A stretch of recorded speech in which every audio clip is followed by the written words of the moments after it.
करें कि उस रात को 85 जहाज हिंदुस्तान की तरफ से लॉन्च किए गए थे 6 और 7 तारीख को 12:30 बजे रात को।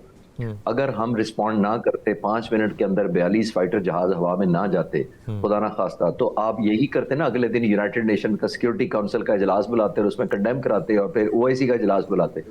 उस वक्त पाक फ़िज़ाई के जहाज़ों ने इनको एंगेज किया है। 1 घंटा कंटेस्टेड नर्व ब्रेकिंग कॉम्बैट हुई है। और आपके तवज्जुह से मैं व्यूअर्स को बताना चाहता हूं कि ये ऐसा परसेप्शन नहीं बनना चाहिए कि हमारे जहाज हवा में गए, वो तो निकम्मी एयरफोर्स थी, हमने 8 बटन दबाए, 8 मिसाइल लग गए, हम आकर लैंड कर गए।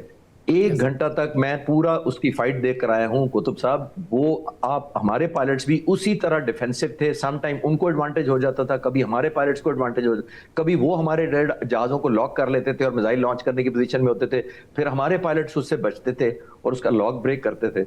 तो मैं आपको ये बिल्डअप कर रहा हूँ रात को 12:30 बजे जब स्क्रीन पर देखा जा रहा है कि मैं ये बात बड़ी जिम्मेदारी से कह रहा हूँ। मिसाल के तौर पे हम जब जंगें याद करते हैं ना, तो बदर की जंग को याद करना बड़ा अहम इसलिए है कि वहाँ पे 313 हैं और एक तरफ 950 है, और फिर अल्लाह की रहमत उतरती है, फरिश्ते उतरते हैं, रसूल पाक सल्लल्लाहु अलैहि वसल्लम जो है वो खड़े होकर सारी रात दुआ करते हैं। इस पे तारीख़ और हदीसें भरी पड़ी हैं। लेकिन जब मैं पाकिस्तान की देखता हूँ, मैं ये बात बिल्कुल बायस हुए बगैर कह रहा हूँ, तो पाकिस्तान के साथ जो ये दोनों जंगें मार्का हक और बयानुल मरसूस थे, ये तो 313 और 950 की रेशो से ज़्यादा थे। ये 300 और 1500 की रेशो के साथ हम लड़े, और अल्लाह ताला ने यहाँ भी, मुझे तो लगता है कि फरिश्ते यकीनन उतारे, और अल्लाह की बरकत और रहमत के बगैर नहीं हो सकता कुछ।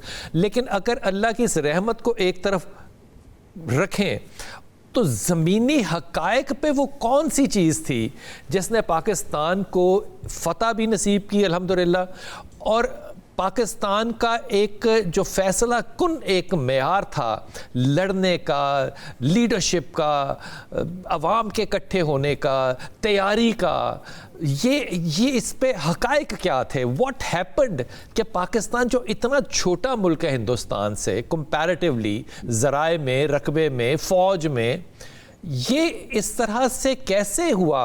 What happened? वो की रोल क्या था जिसकी वजह से ये सारा कुछ हुआ? बहुत शुक्रिया कुतुब भाई, आपने इनवाइट किया। देखिए, हमें डे 1 पे जब मैं एयरफोर्स में फाइटर पायलट भर्ती होने गया था, तो पहले दिन से हमें बताया गया था कि हमने आउट नंबर्ड लड़ना है। और जाहिर है आउट नंबर्ड सिर्फ आप कहने से नहीं लड़ते, कुछ ना कुछ तदबीर भी करनी पड़ती है। आपने सही कहा कि अल्लाह की रहमत के अलावा क्या करते हैं। तो हमें पता है आउट नंबर्ड लड़ना है, तो एक जज्बा ईमान है जिसका आपने जिक्र किया अपने तारुफ में। एक वो है, हमें शहादत का होता है कि हम एक कॉज के पीछे जाएंगे इस मुल्क की फौज के अंदर। नंबर 2 हमारी होती है क्वालिटी ऑफ ट्रेनिंग। मैं एयरफोर्स में खास तौर पर, क्योंकि मेरा उधर से ज्यादा ताल्लुक है और मैं उसी के बारे में ज्यादा बात कर सकता हूँ, हमारी टफेस्ट ट्रेनिंग है मेरा ख्याल है पूरे रीजन में।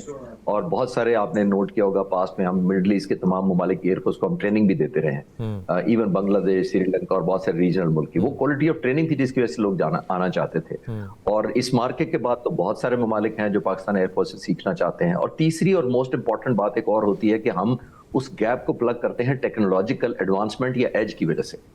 ये एक बड़ा इंपॉर्टेंट बात है। और मोस्ट इंपॉर्टेंट तो जाहिर है डिसीजन मेकिंग और बोल्डनेस भी बड़ी मैटर करती है इसके अंदर। आपको टाइम पे अगर आप डिसाइड ना करें, आप जरा विजुलाइज करें कि उस रात को 85 जहाज हिंदुस्तान की तरफ से लॉन्च किए गए थे 6 और 7 तारीख को 12:30 बजे रात को। अगर हम रिस्पॉन्ड ना करते, 5 मिनट के अंदर 42 फाइटर जहाज हवा में ना जाते, खुदा ना खास्ता, तो आप यही करते ना, अगले दिन यूनाइटेड नेशन का सिक्योरिटी काउंसिल का इजलास बुलाते और उसमें कंडेम कराते और फिर ओआईसी का इजलास बुलाते। तो आपने अपना रिजॉल्व लीडरशिप ने दिखाया कि हिंदुस्तान को हम कोई ऐसी बात न्यू नॉर्मल नहीं बनाने देंगे जिससे हमारी आने वाली नस्लें या एक सोवरेनिटी हमारी कॉम्प्रोमाइज हो। उसी वक्त 42 जहाज हवा में गए। पहले हम डिफेंड करने गए थे।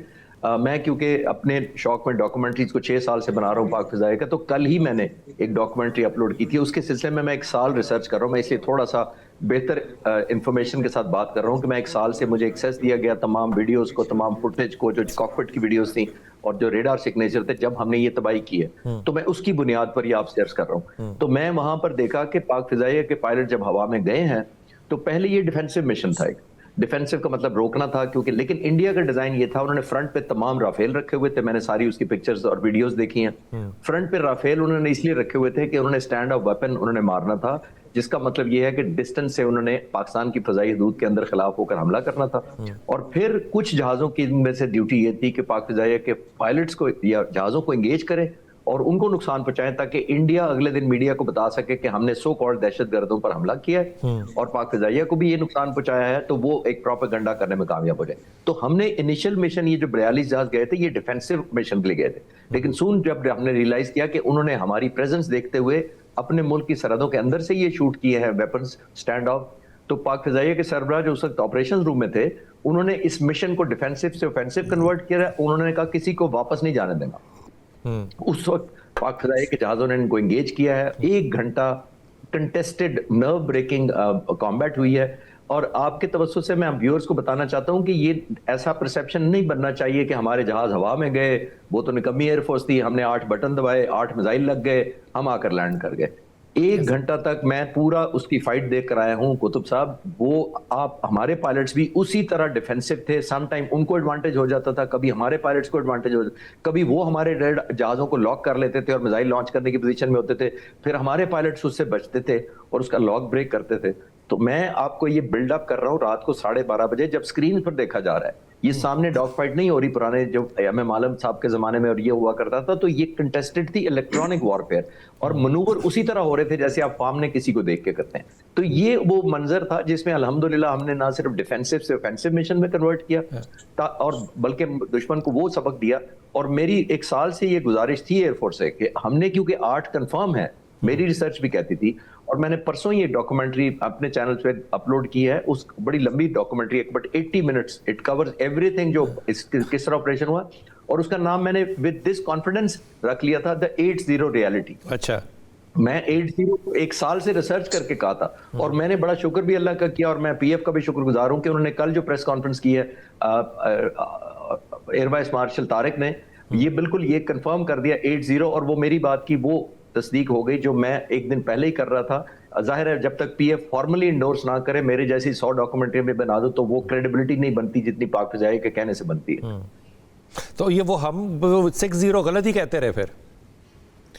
نہیں, غلط نہیں کہتے رہے. دیکھیے جب میں اس کو ڈاکومنٹ کرتا تھا تو اس وقت 6 تھے, ہمیں شروع میں پتہ لگ گیا تھا 8 تھے, لیکن میں جب بھی پاک فضائیہ کے ساتھ ملتا تھا ٹاپ لیڈرشپ سے, میں ان سے پرسویٹ کرتا تھا کہ آپ کہیں, تو وہ سمجھتے تھے کہ یہ کیونکہ کامبیٹ ختم ہو چکی ہے, دا میچ از اوور, ہم آگے موو کر چکے ہیں, ہم تو اگلی جنگوں کی تیاری کر رہے ہیں. پاک فضائیہ کا یہ خیال تھا کہ ہم ری وزٹ کرنے کی ہمیں ضرورت نہیں, جبکہ میرا ہمبلی بڑی ریکویسٹ بھی تھی اور میری خواہش بھی تھی کہ پاک فضائیہ اس کو ری وزٹ اپنے لیے نہ کرے کہ ہم نے کوئی خدا نخواستہ کو نیگیٹو سائڈ پہ گلوریفائی کرنا ہے, ہم نے اپنی باتیں کرنی ہے, اپنے شاباش لینی ہے.